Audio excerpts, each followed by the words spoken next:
Primícias do Reino, capítulo 9. A mulher da Samaria. A Samaria já não desfrutava as glórias do passado, ao tempo do esplendor e da impiedade de Acabe e Jezabel. Destruída em 722 a.C. por Sargão II, irmão e sucessor de Salmanasar V, ali se instalaram os assírios e povos exilados de toda a parte do império que se estabeleceram numa amálgama de raças e crenças generalizadas. 18. João, capítulo 4, versículos de 1 a 42. Ao tempo de Esdras, como perdurasse a profunda cisão que tivera desfecho em 935 a.C., depois da morte de Salomão, um sacerdote de Sião, desligado do templo, erigira sobre o monte Garizim um santuário opulento para rivalizar com o de Jerusalém. Arrasada pelos macabeus, comandados por João Hircano, em 128 a.C., fora, no entanto, reedificada por Herodes, que a denominou Sebaste ou Augusta. Num desfiladeiro de quase 600 metros de altitude entre Ebal e Garizim, havia a velha aldeia denominada Siquém. Nota da autora espiritual, 19. Siquém, dorso. Mais conhecida, todavia, por Sicar. A cidadezinha histórica conhecera patriarcas e juízes e vira Josué reunir o povo eleito para ali jurar fidelidade à aliança. Saindo de Jerusalém no dia anterior, demandando a Galiléia, Jesus abandonara a estrada real, cujo traçado levava de Jericó a Betanéia, seguindo o tranquilo curso do suave Jordão para galgar as montanhas de Efraim, penetrando os limites da Samaria, evitados pelos nascidos em Judá. A vereda áspera e cheia de pedregulhos coloria-se de súbito com loendros ondulantes que se alternavam com sicômoros desgalhados, por entre os quais, ao entardecer, ventos alísios refrescam o próprio Yahvé em seu jardim, como nos mostra a linguagem bíblica. As espigas douradas ondulavam ao vento morno da hora sexta. Nota da autora espiritual. Meio-dia. No imenso trigal esparramado pelo vale de Macné. O pó acumulado ao longo da estrada, serpenteante entre cortes abruptos, macio como um dossel, levantava leves nuvens ao sopro do ar que desce do espigão de montanhas abrasadas.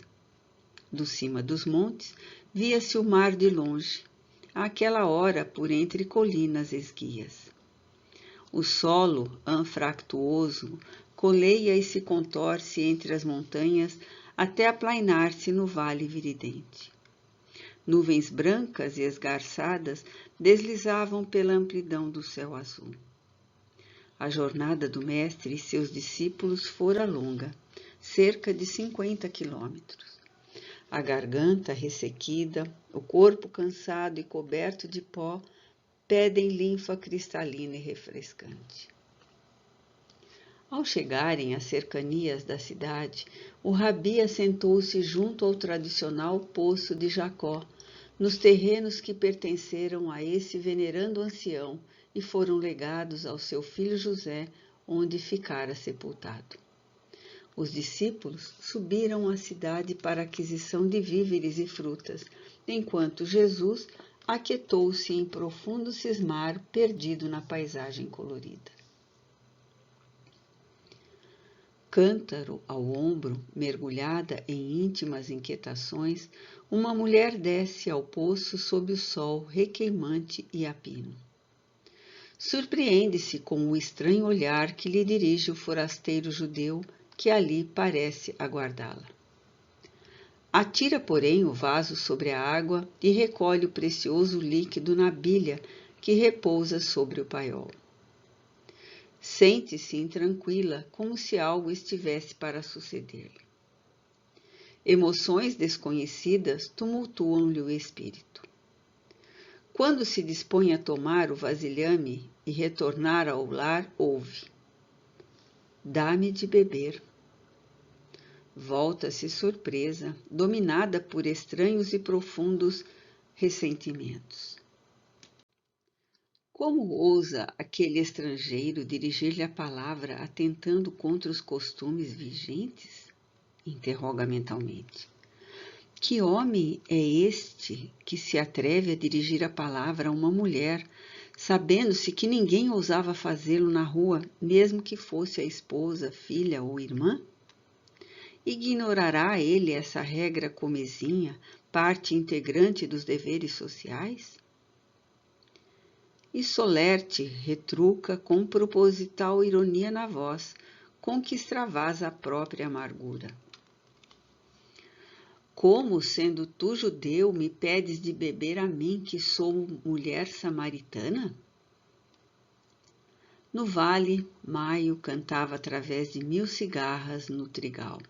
A estrada deserta e silenciosa perde-se montanha dentro. Jesus conhece as dimensões que separam os dois povos, judeus e samaritanos. Não seria esta a única vez que ele provocaria escândalo, afrontando costumes odientos e convencionais. Tem uma mensagem a dar, mensagem de conciliação e consoladora. Para isso, deixara propositalmente a estrada do Jordão e subir as serras. Programar aquele encontro desde antes. Aquela mulher, ele a escolhera para ser a condutora do seu aviso a Siquém. Responde-lhe então, sem aspereza nem revide, por conhecê-la talvez intimamente. Sua voz é cantante, compadecida. Se tu conhecesses o dom de Deus, e quem é o que te diz, dá-me de beber, tu lhe pedirias, e ele te daria água viva. Vibrações incomparáveis estrugem no coração da mulher. Guardava ânsias de paz e não sabia como ou onde encontrá-la. Uma dúvida, porém, a inquieta. O espanto dá-lhe à voz uma tonalidade de respeito. Senhor, exclama, tu não tens com que atirar e o poço é fundo. Onde, pois, tens a água viva? És tu maior do que o nosso pai Jacó, que nos deu o poço dele, bebendo ele próprio, seus filhos e seu gado? Os olhos do estranho fulguram com fascínio desconhecido. A revelação não tarda. A mensagem espraia-se no ar, embalando o mundo quando ele a enunciar. Qualquer que beber desta água tornará a ter sede, foi explícito. Mas aquele que beber da água que eu lhe der nunca terá sede, porque a água que eu lhe oferecer se fará nele uma ponte d'água que saltará para a vida eterna. Dá-me dessa água, disse pressurosa, para que não tenha mais sede e aqui não venha tirá-la.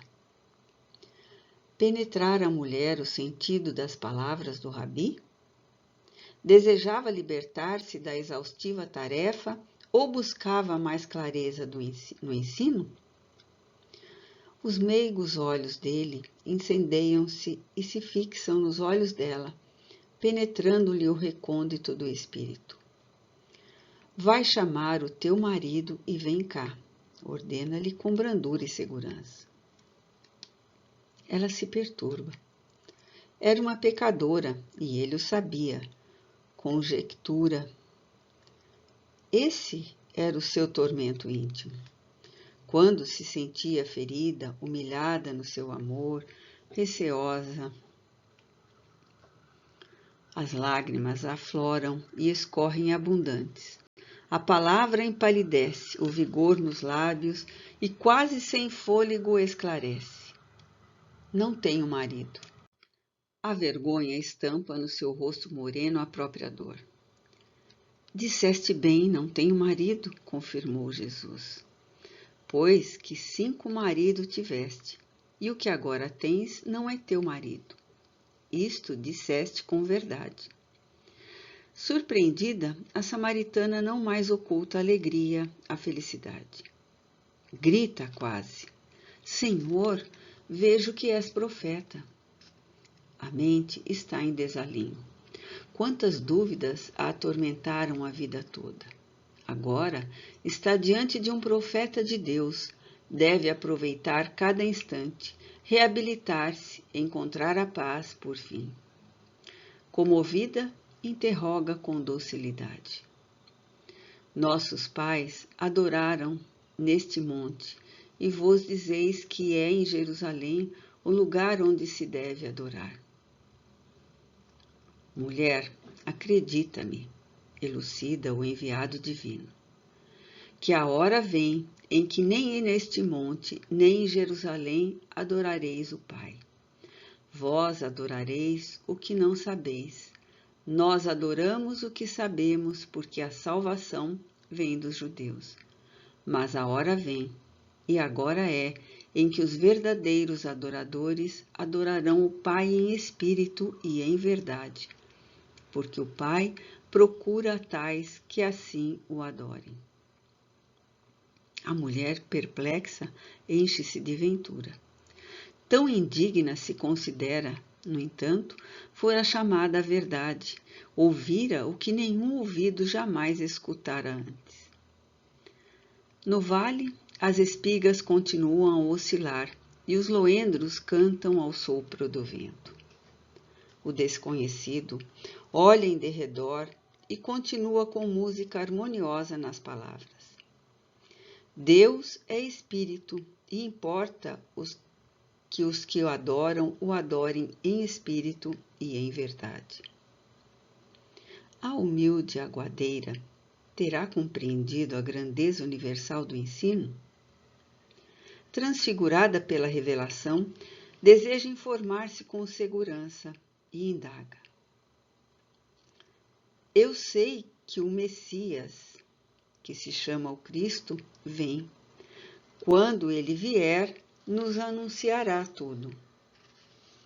A sinfonia imponente irrompe do coração do mestre, e ante a natureza em silêncio e expectação, ele conclui: Eu sou, eu que falo contigo, por isso digo que a salvação vem dos judeus.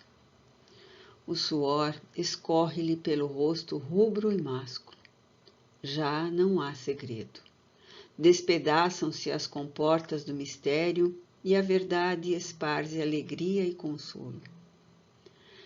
Não mais silêncios. A mulher está conquistada. O reino amplia fronteiras entre os desgarrados.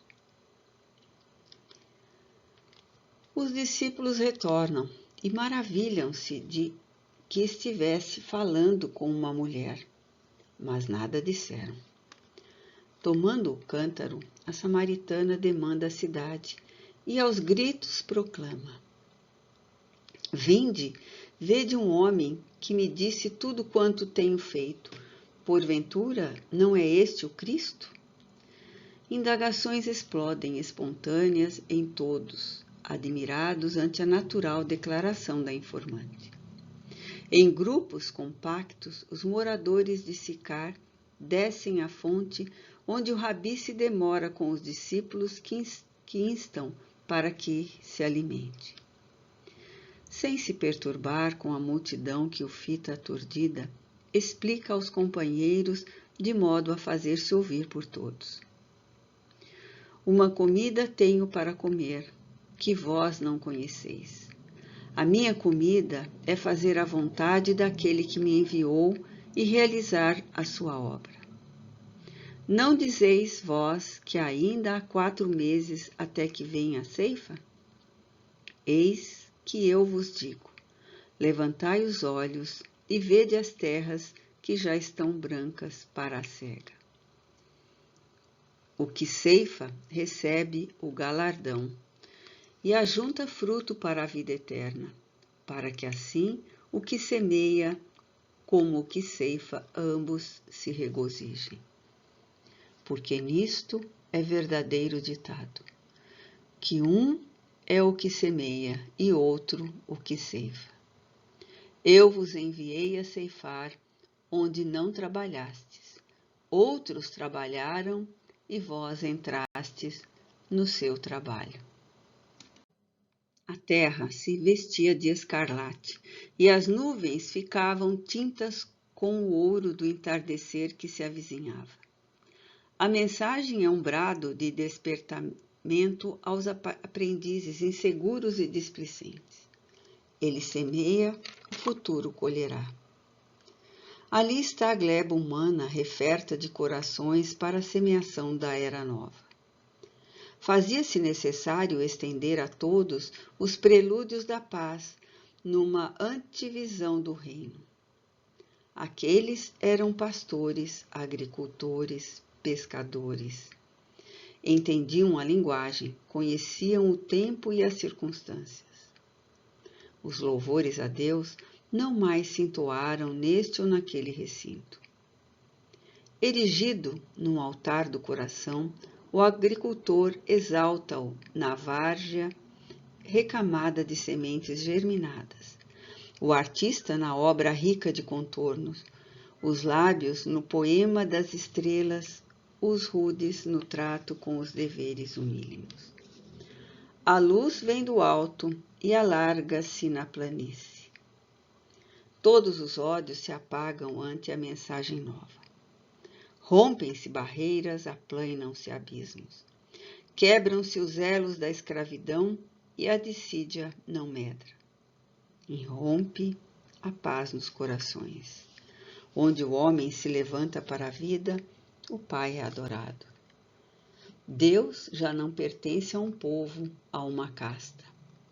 É imanente em tudo e todos e transcendente. Um só Deus e Pai de todos, o qual é sobre todos, por todos e em todos. Nota do autor espiritual 21, Efésios capítulo 4, versículo 6. Não importa agora da vida no que diz respeito a fruir gozo. A abominação ao crime, a leviandade, a insensatez que a todos convida larga e facilmente, em titânica batalha íntima pelo equilíbrio. A perseverança no formidando esforço de preservação do bem. A renúncia ao eu, enfermiço e ambicioso, são as primícias de felicidade àquele que se doe à causa. O galardão é a paz consigo mesmo e a inefável ventura depois além das sombras.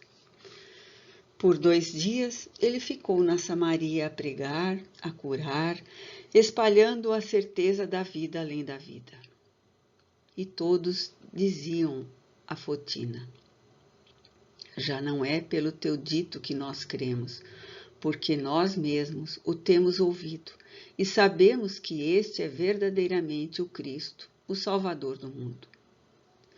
O céu diáfano diluía-se com os salpicos de flóculos de nuvens, quando depois ele e os discípulos seguiram a Galiléia.